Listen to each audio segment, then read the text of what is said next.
ధనుస్సు రాశి వారికి జూన్ నెలలో గోచార ఫలితాలు ఎలా ఉన్నాయో తెలుసుకుందాం. ముందుగా చంద్రుణ్ణి మినహాయించి మిగతా 8 గ్రహాలు ఈ జూన్ మాసంలో ఏ రాశిలో సంచరిస్తున్నాయి, ఏ స్థానాలలో సంచరిస్తున్నాయి, వాటి యొక్క ప్రభావం ఎలా ఉండబోతుంది అనేటువంటి విషయాన్ని చూద్దాం. 15వ తారీఖు వరకు వృషభ రాశిలో సూర్యుడు సంచరిస్తున్నాడు. 16 నుండి మాసాంతం మిథున రాశిలో సంచరిస్తున్నాడు. కుజుడు 6వ తారీఖు వరకు కర్కాటకం, 7వ తారీఖు నుండి మాసాంతం సింహంలో సంచరిస్తున్నాడు. బుధుడు 6 వరకు వృషభం, 22వ తారీఖు వరకు మిథునం, 23వ తారీఖు నుండి మాసాంతం వరకు కర్కాటక రాశిలో సంచరిస్తున్నాడు. గురువు మిథున రాశిలో సంచరిస్తున్నాడు. శుక్రుడు మేషరాశిలో సంచరిస్తున్నాడు. శని మీనం, రాహువు కుంభం, కేతువు సింహంలో సంచరిస్తున్నారు. అయితే ఈ సంచారము ధనుస్సు రాశి వారికి ఎలా ఉంది అనే విషయాన్ని మనం చూసినట్టయితే, సూర్యుడు మొదటి 2 వారాలు 6వ స్థానంలో అనుకూలంగా సంచరిస్తున్నాడు. తదనంతరం 7వ స్థానంలో ప్రతికూలంగా ఉన్నాడు. కుజుడు అష్టమ 9వ స్థానాలలో సంచరిస్తున్నాడు. కుజాష్టమం సంచారం ఉంది. కుజుడి యొక్క సంచారం చాలా ప్రతికూలంగా ఉంది. బుధుడు 6, 7, 8 స్థానాలలో అనుకూలంగా ఉన్నాడు. గురువు 7వ స్థానంలో అనుకూలంగా ఉన్నాడు. శుక్రుడు పంచమంలో అనుకూలంగా ఉన్నాడు. శనేశ్వరుడు అర్ధాష్టమ స్థానంలో ప్రతికూలంగా ఉన్నాడు. రాహువు 3వ స్థానంలో అనుకూలంగా ఉన్నాడు. కేతువు భాగ్యస్థానంలో ప్రతికూలంగా ఉన్నాడు. ఈ విధంగా గ్రహస్థితి ఉంది. ముఖ్యమైనటువంటి గ్రహ శనేశ్వరుడు అర్ధాష్టమ స్థానంలో సంచరిస్తున్నాడు. అయితే గత మాసంలో గురువు రాశి మార్పు జరిగింది గనుక గురు భగవానుడు 7వ స్థానంలోకి ప్రవేశించాడు. కనుక ఈ శని యొక్క ప్రభావము గురు సంచారం మూలకంగా కొంత మనకు రెక్టిఫై అయ్యే అవకాశాలు ఉన్నాయి. అర్ధాష్టమ స్థానంలో శని చాలా ఇబ్బంది పెడతాడు. మానసికంగా, శారీరకంగా ఇబ్బందులతో పాటుగా ప్రతి విషయం లోపల కూడాను అసంతృప్తి అనేటువంటిది క్రియేట్ చేస్తాడు. అయితే దీనిని రెక్టిఫై చేయడానికి గురువు 7మంలో మనకు సంచరిస్తున్నాడు కాబట్టి 7వ స్థానంలో సంచారము చాలా విషయాలలో మనకు అనుకూలతను చేకూరుతుంది. ఇక రాహువు కూడాను గత మాసంలో మారినాడు, 3వ స్థానంలోకి వచ్చాడు. రాహువు యొక్క ప్రభావం కూడాను అనుకూలంగా ఉంది ధనుసు రాశి వారికి. ఈ విధంగా చూసినట్టయితే మిశ్రమాధికంగా అనుకూలమైనటువంటి ఫలితాలు ఈ ధనుసు రాశి వారికి జూన్ మాసంలో ఉన్నాయి. అయితే కొన్ని విషయాలలో ఆటంకాలు తప్పవు, ఇబ్బందులు తలెత్తుతాయి. కాబట్టి దానికి ప్రిపేర్ అయ్యి దాన్ని ఎలా రెక్టిఫై చేసుకోవాలి, ఆ ఆటంకాలను మనము ఎలా అధిగమించాలి అనేటువంటి విషయాన్ని ముందుగానే మీరు పసిగట్టి దానికి తగినటువంటి చర్యలను మీరు చేపట్టినట్టయితే మీకు అనుకూలమైనటువంటి ఫలితాలు ఉంటాయి. ఇక ఆశించినటువంటి దానికి భిన్నంగా ఫలితాలు ఉండడానికి అవకాశాలు ఉన్నాయి. శనేశ్వరుడి మూలకంగా, అంగారకుడి మూలకంగా. కాబట్టి కొంత మనస్తాపానికి గురి అవుతారు. కొన్ని ఊహించినటువంటివి ఖర్చులు ముందుకు వస్తాయి. ప్రయాణాలు మట్టుకు మీకు బాగా కలిసి వస్తాయి, అనుకూలంగా ఉంటాయి. లాభదాయకంగా మీరు సంతృప్తికరంగా ప్రయాణాలు, విహారయాత్రలు, తీర్థయాత్రలు చేసేటువంటి అవకాశాలు బాగా ఉన్నాయి. మొదటి 2 వారాలు తలపెట్టినటువంటి పనులు నిరాటంకంగా పూర్తి అవుతాయి. ఆర్థికంగా నష్టము ఉన్నప్పటికీ, ఆర్థికపరమైనటువంటి సమస్యలు ఒక పక్కన ఉన్నప్పటికీ పనులు పూర్తి అయ్యే అవకాశాలు బాగా కనబడుతున్నాయి మొదటి 2 వారాలు. కనుక కొంత సంతృప్తిని కలిగించేటువంటి అంశం. ఇక వ్యాపార లావాదేవీలు, ఒప్పందాలు నిరాటంకంగా కొనసాగుతాయి. కుటుంబంలో ప్రశాంతత చేకూరుతుంది. చాలా సంతృప్తిగా మీరు కుటుంబ వ్యవహారము లీడ్ చేస్తారు. భార్యా పిల్లలతో సంతృప్తిగా ఉంటారు. అనవసరమైనటువంటి చర్చలు చేయకుండా ఉన్నట్టయితే మీకు చాలా సంతృప్తికరంగా ఉంటుంది. అయితే పని లోపల భారం పెరుగుతుంది, బాధ్యతలు పెరుగుతాయి, శారీరకంగా శ్రమించవలసినటువంటి సమయము, తొందరపడి నిర్ణయాలు తీసుకోకుండా ఉండడం చాలా అవసరము. తద్వారా ఒకవేళ మీరు తొందరపడి నిర్ణయాలు తీసుకున్నట్టయితే నష్టాలను ఎదుర్కోవలసినటువంటి స్థితి ఏర్పడుతుంది. ప్రారంభించినటువంటి పనులు సకాలంలో పూర్తి అవుతాయి, కానీ అనుకున్న మేర ఆర్థికంగా మీకు లాభము ఉండదు. కనుక కొంతవరకు మీరు ఇబ్బందులకు, మనస్తాపానికి గురయ్యే అవకాశాలు ఉన్నాయి. ఈ విధంగా మనం చూసినట్టయితే ధనుస్సు రాశి వారికి ఈ మాసంలో కొంత అనుకూలత, కొన్ని కార్నర్స్ లోపల అనుకూలత మట్టుకు ఉన్నది గత మాసంతో పోల్చినట్టయితే.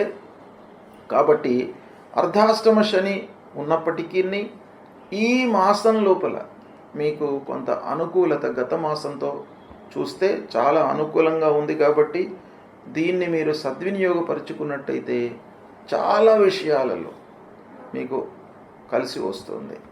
దీన్ని సద్వినియోగపరచుకోండి.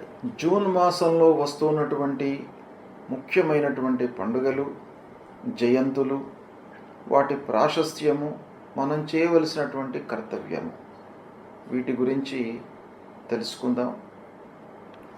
ముందుగా జ్యేష్ఠ శుద్ధ దశమి గురువారం 5 జూన్ రోజున దశహర పాప దశమి వ్రతం. ఇది చాలా ముఖ్యమైనటువంటి వ్రతం.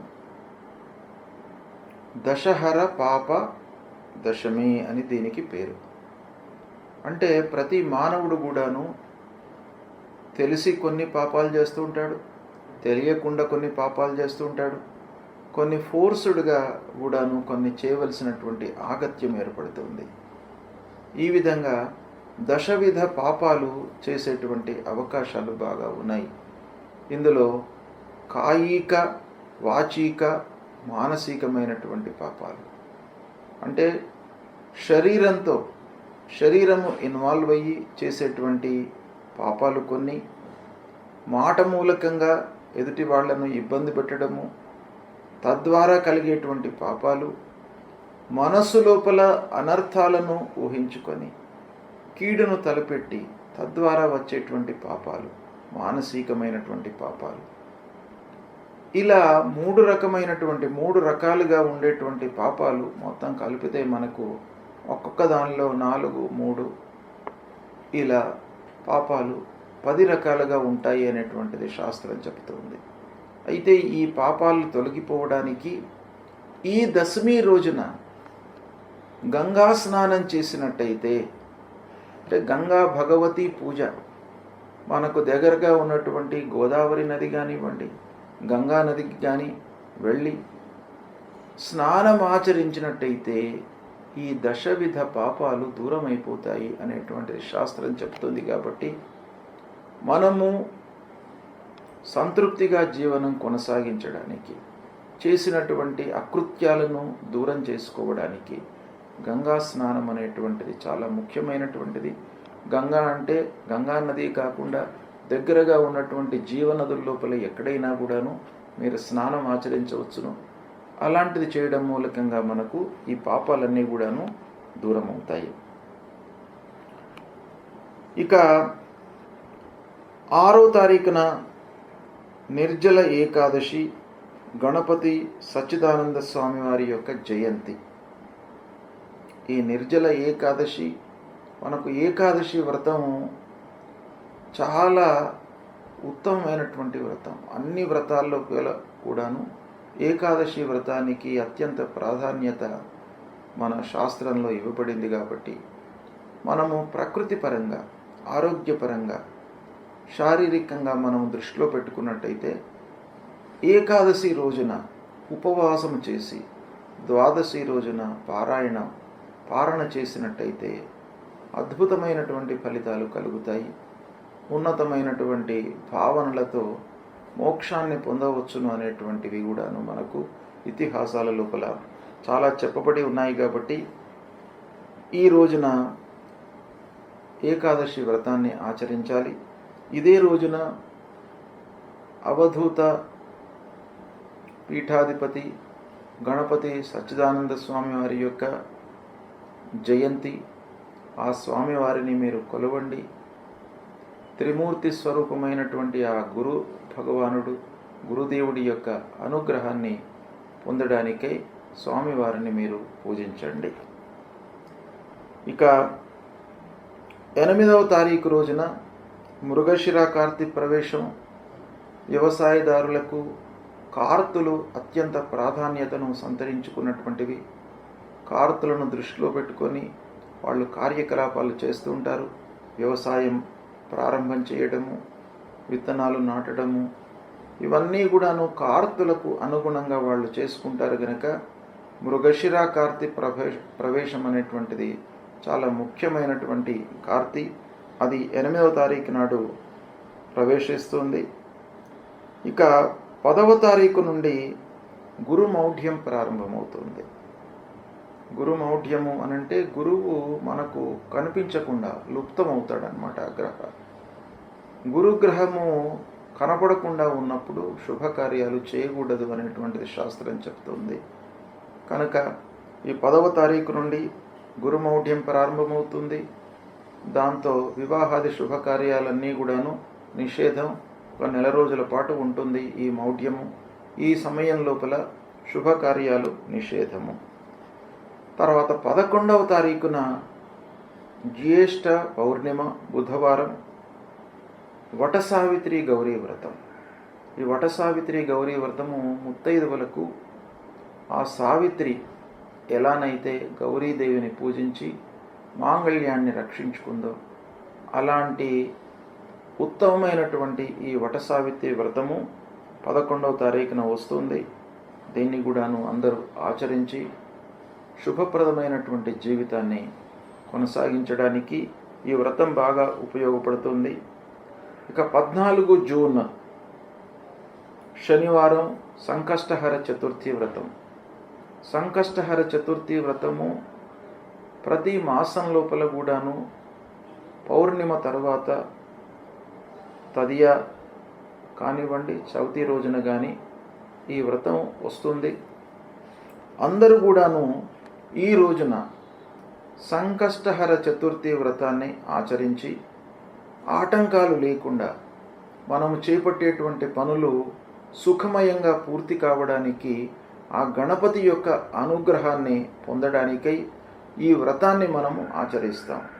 ఈ వ్రతం లోపల ఉన్నటువంటి కర్తవ్యం ఏంటంటే, ఉదయం నుండి మనము ఉపవాసంతో ఉండి గణపతిని అర్చించి అభిషేకం చేసి సాయంకాలము చంద్రోదయం వరకు ఉపవాసము ఉండి చంద్రుణ్ణి చూసిన తరువాత ఉపవాస దీక్షను విరమించి అప్పుడు ఆ గణపతికి మళ్ళీ ఒకమారు ప్రార్థన చేసుకొని భుజించడము. ఇది ఈ సంకష్టహర చతుర్థి రోజున చేయవలసినటువంటి కర్తవ్యము. ఈ వ్రతము చాలా ముఖ్యమైనటువంటిది. కష్టాలు నివారిస్తాడు గణపతి, ఆటంకాలు రాకుండా మిమ్మల్ని కాపాడుతాడు. కాబట్టి ఈ సంకష్టహర వ్రతము అనేటువంటిది మీరు ఆచరించండి, శుభ ఫలితాలను పొందుతారు. తర్వాత 15వ తారీఖున మిథున సంక్రమణ ప్రవేశమవుతుంది. ఈ సంక్రమణ రోజున పితృదేవతల ప్రీత్యర్థమై మనము ఎవరికైనా కూడాను కొంత అన్నదానం చేసినట్టయితే మీకు సత్ఫలితాలు పొందుతారు. ప్రతి సంక్రమణ రోజున పితృదేవతల ప్రీత్యర్థమై మీరు ఒకరికి కానీ ఇద్దరికి కానీ మీకు ఎంతమందికి అనుకూలమైతే మీ శక్తి కొలది అన్నదానం చేయండి, సత్ఫలితాలను పొందుతారు. ఇక 23వ తారీఖు రోజున సోమప్రదోషమి వ్రతం, మాస శివరాత్రి. ఈ రెండు కూడాను ప్రదోషమి, మాస శివరాత్రి శివ వ్రతాలు. ఈ రెండు వ్రతాలను సోమప్రదోషమి అదే రోజు వస్తుంది, అదే రోజున కూడాను మాస శివరాత్రి ఉంది. ఆ శంకరుణ్ణి ప్రదోష కాలం లోపల మీరు పూజించినట్టయితే మీకు అన్ని రకాలుగా ఐశ్వర్యాన్ని, అపమృత్యు దోషాలను తొలగిస్తాడు. అపమృత్యు దోషాన్ని తొలగించి ఐశ్వర్యాన్ని ప్రసాదించేటువంటి ఆ శంకరుడు ఆ సోమప్రదోషమి రోజున మీరు పూజించినట్టయితే తప్పకుండా మీకు అనుగ్రహం లభిస్తుంది. తర్వాత అమావాస్య, దర్శ కూడాను 25వ తారీఖు నాడు వస్తుంది. ఈ అమావాస్య రోజున కూడాను పితృదేవతల ప్రీత్యర్థమై మీరు అన్నదానం చేయండి. ఎవరైతే నిస్సహాయులు ఉన్నారో, అంగవైకల్యంతో ఇబ్బంది పడుతున్నటువంటి వాళ్లకు మీరు కొంత అన్నదానం చేయండి. ఒకరికి ఇద్దరికి మీ శక్తి కొలది అన్నదానం చేసినట్టయితే మీ పితృదేవతల యొక్క అనుగ్రహం మీకు లభిస్తుంది. పితృదోషము ఉండకుండా ఉంటుంది. కాబట్టి ప్రతి అమావాస్య రోజున కూడాను మీరు ఈ కర్తవ్యాన్ని ఆచరించండి. ఇక 27 జూన్ జగన్నాథస్వామి వారి యొక్క రథోత్సవము, పూరి జగన్నాథస్వామి రథోత్సవము ప్రారంభమవుతుంది. ఇక 29 జూన్ రోజున బోనాలు ప్రారంభమవుతాయి. ఇవి ముఖ్యమైనటువంటి పండుగలు ఈ జూన్ మాసంలో ఉన్నాయి. ఈ పండుగలను మీరు గుర్తించి ఋషులు మన జీవితము సుఖమయంగా జరగడానికి, ఆటంకాలు లేకుండా, ఇబ్బందులు లేకుండా, అపమృత్యువు దరి చేరకుండా ఆరోగ్యవంతమైనటువంటి జీవితాన్ని గడపడానికి ఋషులు దర్శించి మనకు నిర్ణయించినటువంటి పండుగలు ఇవి. హిందూ సాంప్రదాయానికి మూల స్తంభాలు. పండుగలను గుర్తించి ఆచరించడం అనేటువంటిది. కనుక ఈ పండుగలను ఆచరించినట్టయితే మన జీవితము సుఖమయంగా జరుగుతుంది.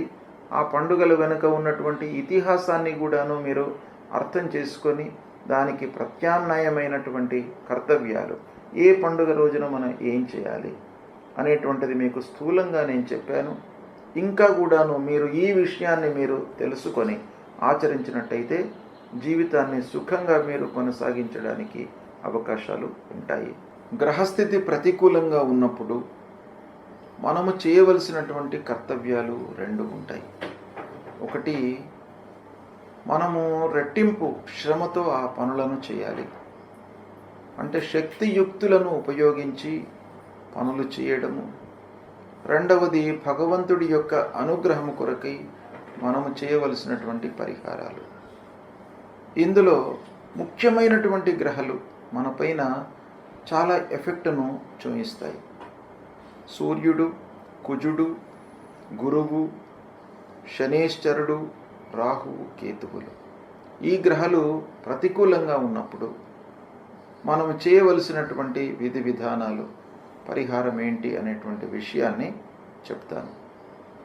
సూర్యుడు ముఖ్యంగా మనకు ఆరోగ్యాన్ని ఇచ్చేటువంటి గ్రహము. ఆరోగ్య ప్రదాత అయినటువంటి సూర్యుడి యొక్క అనుకూలత బాగా ఉండాలి. అంటే దుస్థానాలలో సంచరిస్తున్నప్పుడు సూర్యుడు మనం చేసేటువంటి పనుల లోపల ఆటంకాలు, శ్రమ, శారీరక ఇబ్బందులు కలిగించేటువంటి అవకాశాలు ఉంటాయి. కాబట్టి సూర్యుణ్ణి మనం ప్రసన్నం చేసుకోవడానికై ప్రతినిత్యం కూడాను ఉదయము స్నానం చేసిన తర్వాత సూర్య నమస్కారాలు చేయడము చాలా ముఖ్యమైనటువంటిది. మీరు 12 సార్లు సూర్యుడికి నమస్కారం చేసుకోండి. భూమికి కూడాను 12 సార్లు నమస్కారం చేయండి. నమస్కార ప్రియో భానుహు అని మీరు కేవలం నమస్కారం చేయడం మూలకంగానే మీకు ఆ సూర్య భగవానుడు మిమ్మల్ని అనుగ్రహిస్తాడు. మీరు చేసేటువంటిది చాలా కించిత్తు, కేవలం నమస్కారం. కానీ భగవంతుడు మీకు అనుగ్రహించేది మీకు ఆరోగ్యం. ఆరోగ్యమే మహాభాగ్యం. అలాంటిది మీకు కేవలం నమస్కారం మూలకంగానే వస్తుంది.